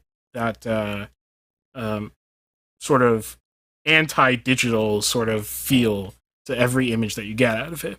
In contrast, the Sony A7 IV, I could not cut this against my Blackmagic, and it costs twice as much. Like I couldn't cut this against my Blackmagic and convince you that they're of the same camera. It wouldn't be possible. It's because the Sony A7 IV, there's so much processing, so digitized, and frankly, while I was expecting that when I bought the camera, I was so disappointed in the record button on a $2,400 purchase and being like, this is good, but it's just not. It's just not the same. It's just so crunchy, so over sharp. Some of that sharpness is because it has so many pixels, but that color quality is not there, and a whole bunch of other cinematic features are missing. Okay, so the price. The second thing, and this is the biggest hot take out of this whole thing, and I don't think it should be, because I think people just don't understand. They're too focused on the marketing of the cameras, on flashy figures. They don't understand the value of what I'm about to say. So I'm going to shout this at the top of my lung. Micro Four Thirds mount is absolutely amazing. Spicy, hot take.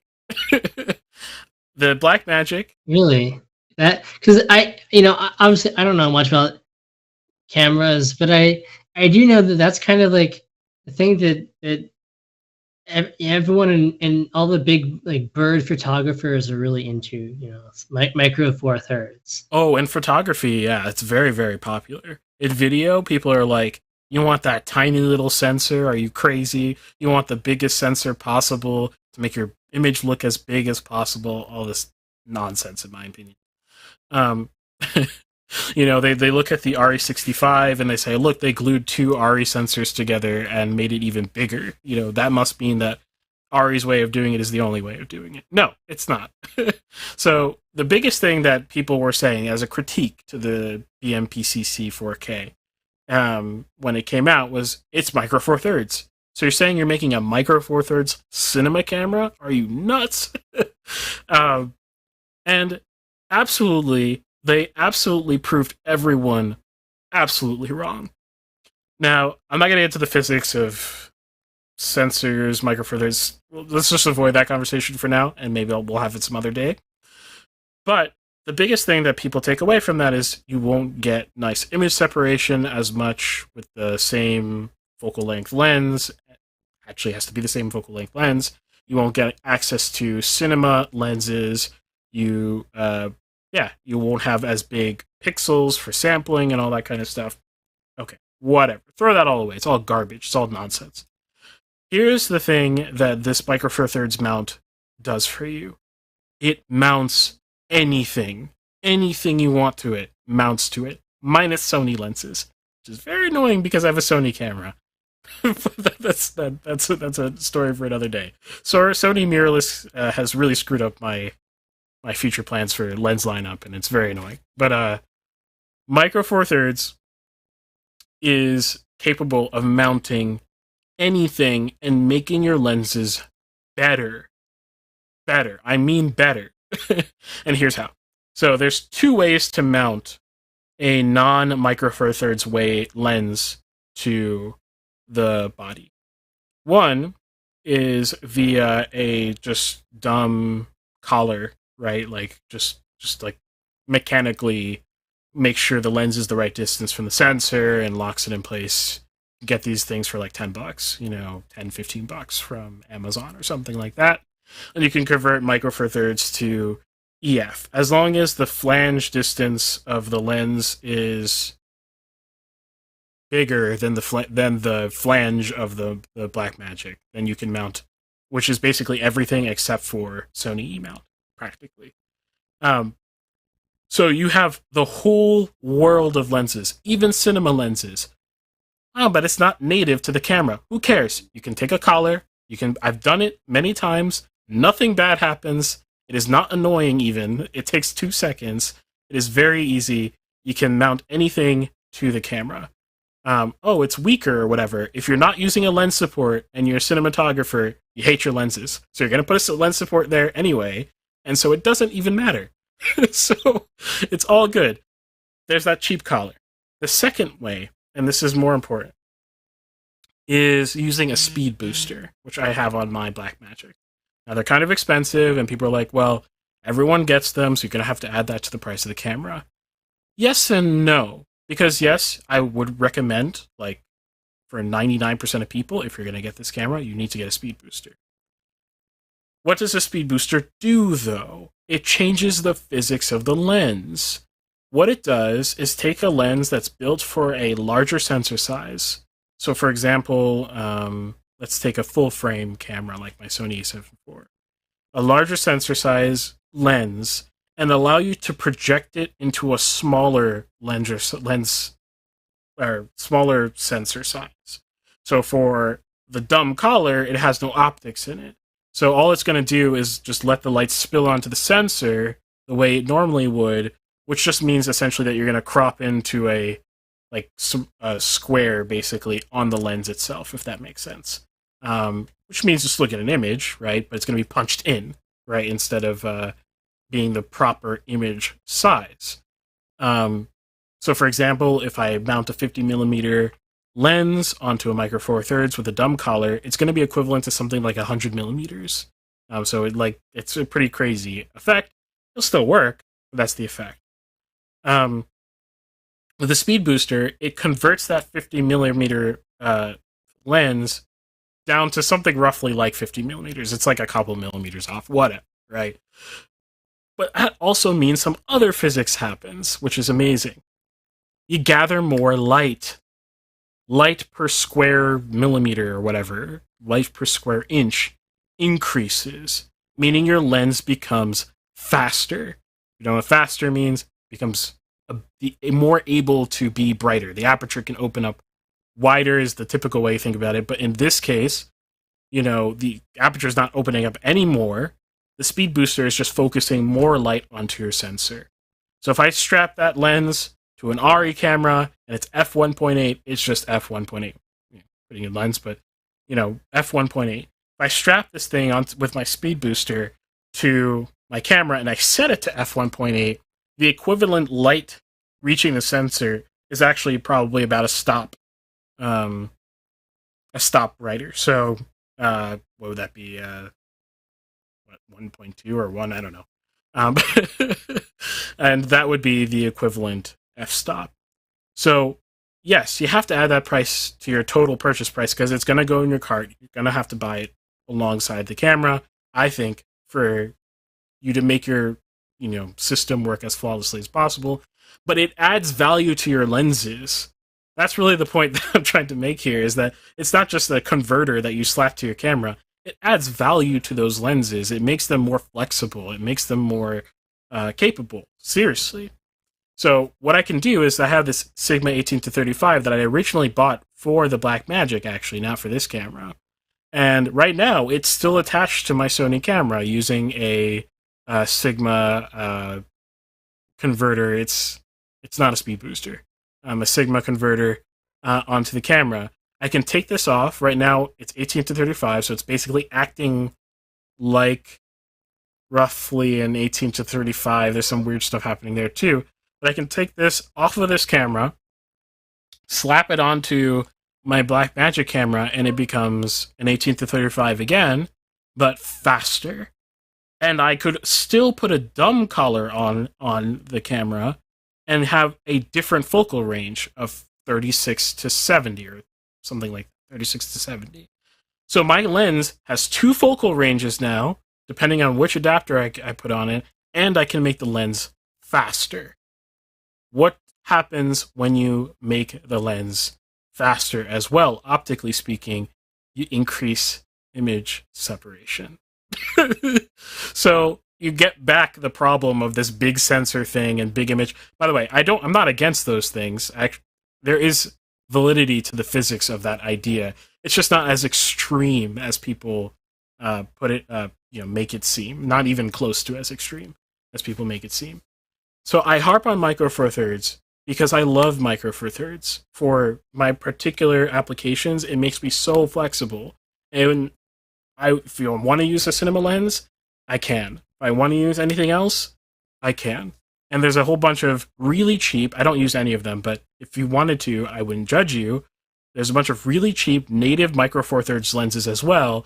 If you wanted to just go with a native platform, there's some great lenses that are really, really cheap on Micro Four Thirds that will get you a long way compared to buying a really expensive full frame lens, and they're dumb expensive. So yes, think about all of that stuff. So that's probably one of my favorite things. In fact, if I had the choice, when I bought the Sony a7 IV, I was really torn. I did not want it, practically. I wanted a Micro Four Thirds mirrorless camera that was going to be the perfect complement to my Blackmagic in that maybe the image quality wasn't as good, but I wanted something that was like, basically the way I describe it would be like a Camry, but like the top of the line Camry. You know what I mean? Like you, I don't want the sports car. I want like all the luxury features. I want autofocus that's amazing. I want embodied image stabilization. I want great audio options going into the camera, a whole bunch of inputs and outputs, everything that makes a high-tech mirrorless camera so attractive these days. I wanted those things, but in a Micro Four Thirds package. And it doesn't exist. Gosh, someone make that. It doesn't exist. There's Micro Four Thirds that are almost there, but there's always one thing wrong. I almost bought an Olympus camera, but the biggest thing was the autofocus. The continuous autofocus is just trash. So I ended up going with the Sony. I'm pretty sure I never ended up buying it, but back like last year when I was talking to you about like cameras for birding, we were talking about Olympus, I think. Yes. Great company. Great Micro Four Thirds cameras. They make the luxury, I think of Micro Four Thirds again like a Camry, but they make those beautiful luxury Micro Four Thirds cameras that spit out pretty good images, pretty beautiful images. It seems like that's kind of like, that's one of the companies that a lot of people, all I know is bird photography. It seems like that's what a lot of people are starting to use. Yes, they're doing good. They're doing good stuff. I just want them to fix if they fix their autofocus, there is a non-zero chance I sell my A7 IV as much as I like it. I'll sell it to buy a top-of-the-line Micro Four Thirds Olympus camera because I would like to consolidate my lens options instead of being constrained by the stupid Sony E-mount. It's not stupid. It's great. They're great lenses for it, blah, blah, blah. But I don't want to spend money having two sets of lenses. I just want to have one set of lenses I can interchange between both my cameras. So, yeah. Okay. And let's see. I talked about image quality already. Okay. Here's another thing. As a first camera for me, this camera forced me to learn a lot because even though I had handled a lot of other, cameras, they were all very digital, or if they were more for like professional purposes, they were more like broadcast cameras or like documentary cameras. Like the short film Operation First Light was shot on a FX5. FX5 really doesn't look that good, the images. And, I mean, back then, it looked delicious compared to the other options that we had. But, the FX5, in the grand scheme of what that money would get you, the FX5 costs like $2,900 or $3,000. So it's a very expensive camera. But it's like it's a documentary camera. That's what I think that's what it's marketed towards. I think that's what it works the best at. It has all the fiddly features that you need on the go to run this thing on your shoulder or like carry it underslung or like whatever on the fly. It makes that very easy to do. but then sacrifices image quality in giving you a viable package. So I had handled mostly cameras like that before. I had handled briefly an RE camera for like an hour or two, but not for anything serious, just playing around with it. I didn't shoot anything serious with it, but in that category of things, there's a lot of crutches that you don't realize are there that really hurt your ability to generate good stuff. So it sounds counterintuitive that we're removing features, but I think if you're beginning, this is very important. The Pocket has not good low light capability, so you can't take this thing in the middle of the dark and just like just expect to have no noise and see everything beautifully. That's not going to happen. It's got better than what people say noise floor, but it's not a mirrorless camera. I'm not going to be able to go out at night and do some beautiful night street photography like I could with my A7 IV, which fills that hole. With the Pocket, I have to light things. And that is good for you. That is very good for you. Force yourself to light things.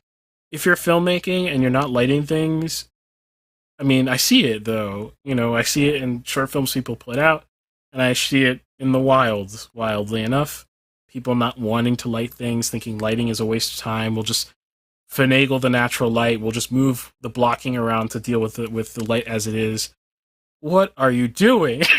Light is the thing you are capturing. Like, you want to mold it to your purposes. And so I was forced to buy lights. I have at fail also at buying. I have some regretful purchases with lights. Maybe that's a rant for another day. But you can't see it behind me. But I've got a beautiful light, a spotlight. I learned the value of which lights to get through my mistakes with which lights I did buy. And I learned how to use them on the fly in the field, which then now I can say, I can light things. You need me to gaff something? You know, maybe it's not my number one choice of thing to do. I can do it, though, you know, and be pretty confident in what I am doing. And that's because the camera forced me to light things, because it doesn't do dark very well. And that's good. That's very good. The other thing it forces you to do is learn how, and this sounds a little counterintuitive as well, but learn how to pick your fancy shots. Sounds kind of weird, but because the camera has no in-body stabilization, no autofocus, moving the camera all of a sudden becomes a whole big deal. Just moving the camera is now an ordeal. Sounds annoying, right? Except you figure out how to move the camera. That you'll have to buy stuff, you'll have to figure it out. All stuff that's, because it's not part of the camera, stuff you can take, and now I can use that stuff with my A7 IV. It's stuff that now is just my film equipment. It's not my Blackmagic equipment, and that's good. Even if I rent a Red, let's say a Komodo or something like that, if I rent that for some work, I have equipment to work it with because I have the Blackmagic. But the what's the point I was going to make? Moving the camera. You know, moving the camera becomes important because it's very difficult. And then now you're forced to think, am I doing too much? And yeah, there's a practical aspect of that, but also just think about the film you're shooting. Am I doing too much? There's a tendency, especially when you have new clients, stuff like that, to just go berserk and just be like, I've got a gimbal, I've got a jib, I've got this stuff, I'm just going to pull it all out and just move it willy-nilly and go crazy. Or you can take a tripod out and figure out how to do it the classic way. You know, and figure it out how to do it in a way that is respectful to the concept. And then sometimes there won't be those times and you'll use other things, and then that's fine. But that way of thinking is way more like the industry works. The industry, industry cameras, REs don't have in-body stabilization. They don't have autofocus as far as I know. You know, so it's not like they have all the crutches that those broadcast and, documentaries cameras have either. So when they're moving the camera and they're doing crazy stuff, you best believe they're thinking, do we actually have to do this, and what serves the story, without being like, can I just be flashy for a moment? And that's good. I think that kind of restraint is good. Okay. And let's see. The last thing I want to talk about in terms of the camera specifically is that there is a lot of great record options on this. They've been great. Blackmagic, everyone was skeptical because they're like a newer Australian company. They don't have the most transparent marketing. Like, they're kind of a black box. Like, what's Blackmagic?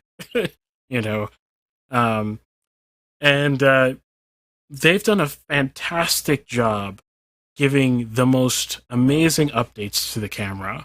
I'll see an update and I'll be like, is this just bug fixes? But there are no bugs on this camera. This camera is like doesn't crash. There's no weirdness in the menu system. It's clean, it's easy to use. I'm thinking about like 3 things when I'm shooting.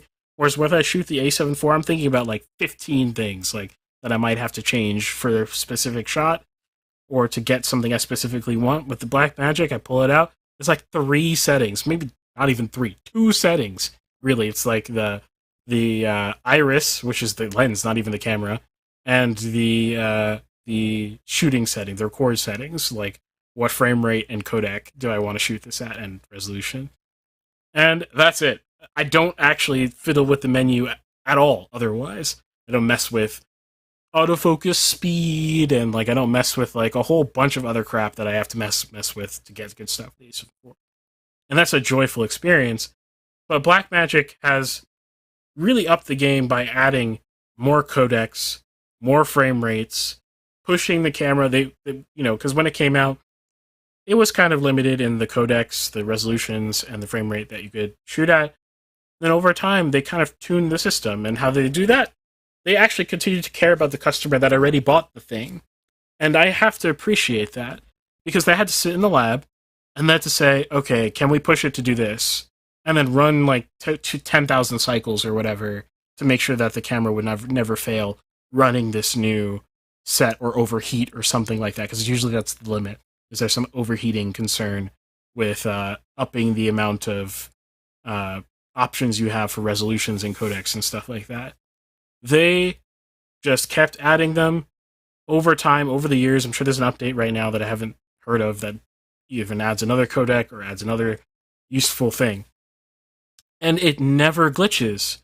Every update, perfect. It's like the old days of electronics. It just works, Like there's no patch number 12 I need to go plug it in. And unlike my Insta360 1R, which hates me and breaks every 2 seconds, that camera is the epitome of the exact opposite. This camera does not break on you, and professionally, that is so important. Think about the anxiety you have knowing that at any moment your camera could just kaput for no reason, and this just alleviates all of that anxiety entirely. And then, speaking of codecs, there's Blackmagic RAW, which shook up the industry. I know, technically speaking, it's not RAW if you're going to sit on your pedestal and be like, it's not technically RAW. RAW means uncompressed, and there's some hardware level compression. Okay, yes, there's hardware level compression happening. Whatever. The point of it is I'm getting the image data out of the sensor. Yes, there's some filtration in between. That's okay. The raw sample data, as filtered through the hardware, is beautiful.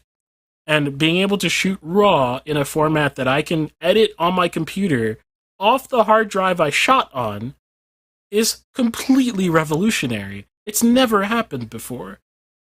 Red RAW or like Canon RAW, which to me is pretty garbage, they suck to edit. They demand a lot of processing power. They take up a lot of space. B-RAW is going to take up a lot of space as well, but it's just less. And the processing speed is so fast. Drop some B-RAW into Premiere, boom, eats it up. Drop some B-RAW into Resolve, which is software that they own, eats it up. Absolutely amazing stuff. And it's changed the way I shoot, because I want to shoot raw as much as possible. Sometimes file sizes constrain me. And this is another artificial thing people say about this camera. It is not normal in the industry to shoot raw. As much as that sounds weird, people are imagining, even movies, a lot of them are not shot raw. they're just not. And I've seen it, but also I've heard testimony from cinematographers way far ahead of me in the industry who say, I'm a younger cinematographer, and I saw this older dude. He just turned on the camera and put in ProRes, and I was like, ProRes? Why would you do ProRes? He was like, why would you do RAW? You don't need RAW. Like, ProRes is good enough.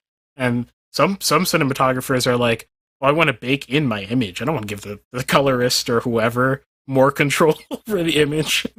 I want to bake in a lot of that color stuff, and force them to do certain things. But if I'm in control of my own pipeline, I'm the colorist for most of the stuff I shoot. I want maximum flexibility, and B-Raw gives it to me. And people who complain saying it's not real raw is not used almost all the time in the industry. So this is good. This is a step in a good direction. Yeah, and that's pretty much all I have to say about the cameras. I love the heck out of it. I highly recommend it at $12.95. Remember, you get a free $300 software with it. I got Resolve completely for free. I'm pretty sure they still do that. You get Resolve for free with the package. So $12.95 is really $1,000. $1,000 for a cinema camera that you can cut against a $50,000 camera. That is absurd. If you don't think about it that way, I don't know what to tell you. But I think that's the right way to think about it, especially if you lean towards the more creative stuff and less towards like events and chaotic environments. If you lean towards more, controlled environments, or you're shooting your own stuff, I would recommend starting here, and then you can fill the gaps with other cameras, as I was doing earlier today. I was shooting with all three of my cameras simultaneously at many points throughout the day, and I would love the heck out of it. But obviously, we don't got that money all the time, so you got to start somewhere. And I would say this is a pretty good place to start. So that's my review of the camera.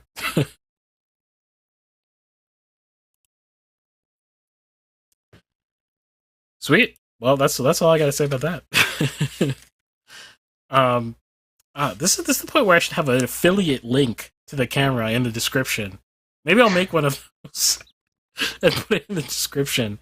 We'll see if I could. I don't even know. I've done it for Ariella, but I've never done it since, and that's been a long time. So we'll see. Maybe it'll be an affiliate link. I don't think they usually come with discount codes automatically. You'd have to have a relationship with the company for that. Well, I'll plop that in the description if you're interested. I know there's the Pocket 6K as well. I think that it's a little bit overvalued.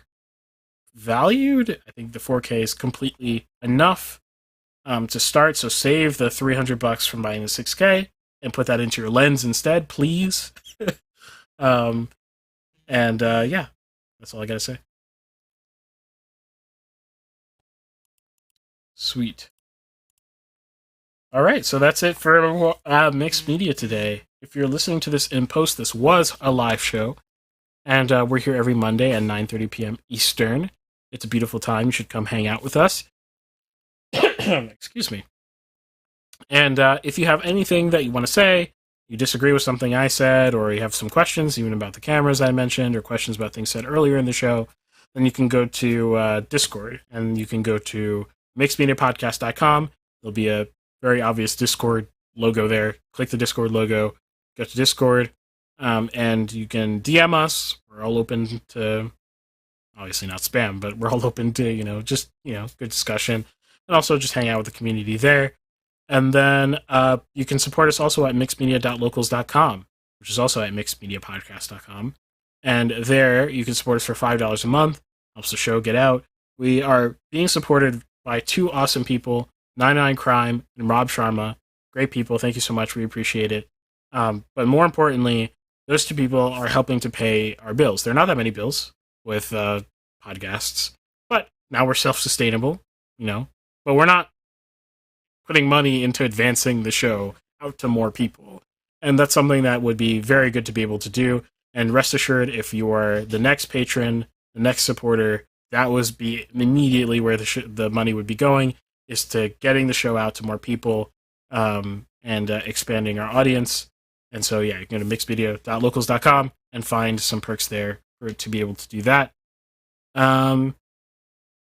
And yeah, I think that's all I got to say. See you next week. Yeah, thanks for listening and watching. All right, and bye. Look, tell a man no trouble, I don't want beef, man, I just want vibes. Big man like me, no need for the telephone hype. I got too much getting online. One rule, then dead I'm on side. Wrong move, I bet they gon' ride. No need for the telephone hype, nah. No need for the snoozing. Big whip outside, I'm cruising. Big stick inside, no losing. Better watch out for the snake and Judas is. Don't ask them who this is. I bet they know what I'm moving in. I bet I show it into a dim. How you hate and then lose again? How you hating my vibes? Why you wasting my time? Getting hype on my line. Tell a man I don't want feedback, I just want relax. Brand new whip, two-tone, I need that brand new hit. You know, like lean back, brand new bits I live in. We back, man, you never gonna